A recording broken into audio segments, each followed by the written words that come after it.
Welcome to Cataloged Clutter, where we spend lots of time with cards that are often overlooked, cards that many people would call common or minor stars. Now, I'll tell you, this is one of those videos where if you don't want to look at the card and hear me talk, jump to the links in the description. You can relive this game. These Topps 50 point clubs are all about games where the players scored at least 50 points. Great links down there. The Nick Anderson highlights, they're in the first link in that description, but there's a not to be missed moment, and you have to use the second full game highlights to see that. Now, we're going to talk about these 50 point club cards. We're going to remember this particular Nick Anderson game, and we're going to talk about an exciting moment that this card fails to mention. Topps this year, this is 93-94, they were very thoughtful in small ways, even during what we call the junk wax era. This is the second card from 93-94 Topps we've looked at. I really have to recommend, we have a video on the number 199 Michael Jordan reigning playoff MVP card. And he's facing backwards on that card. This is what I mean by about them being very thoughtful in very small ways. So we talk about why he's facing backwards. Spoiler alert, remember, this is a 93-94 set.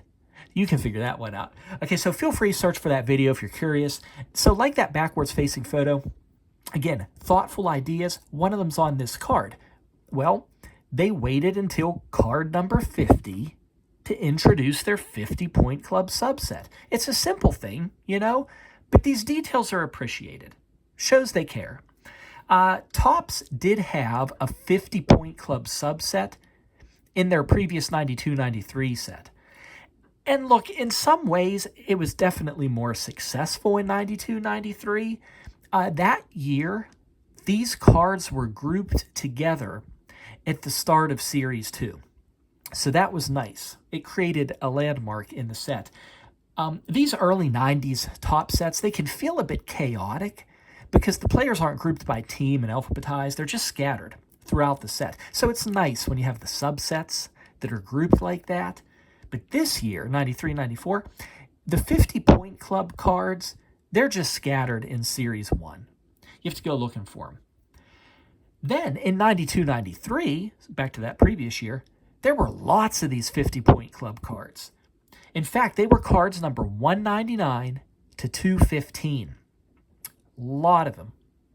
This year, the 93-94 Topps, there's only 4. So, look, it's great that Topps didn't give up on this idea of the 50-point club, but there just weren't that many 50-point games. So, that's what you get. Smaller subset. 4 cards. Okay, on to this Nick Anderson card. This is the Magic versus the Nets. This is April of 1993. And great cards here. All you got to do is read the back of the cards. Nick Anderson poured in a team record 50 points. How about that? A team record that game, including the go-ahead jumper with 37 seconds to go in Orlando's 119-116 win over New Jersey. And on top of that here, Anderson, who was a questionable starter because of a strained hamstring, well, wasn't questionable that game. He beat his previous career high of 42 when he got those 50 points. So wonderful detail on the back, very descriptive. The jump shot that they're talking about with 37 seconds left, again, that's the first link in the description. It's at the very, very end. But I promise it's worth watching that first link. Very exciting, very physical game. The end of the game, particularly physical. Both teams really going for the win there. One thing to note, look at the free throws. 12 for 12. You miss one of those free throws, and this card doesn't exist. We're back down to 49. Miss 2 of them. That might have changed the momentum. Game could have went into overtime. Would have been tricky. So There was another memorable moment in this game, though, that I'm surprised this card doesn't at least reference. Everybody, this is the game, one of the games, where Shaq pulls down the basketball hoop. Now, I understand that we don't want to take away from Nick Anderson's performance, but come on, that was a noteworthy moment. That was pretty memorable.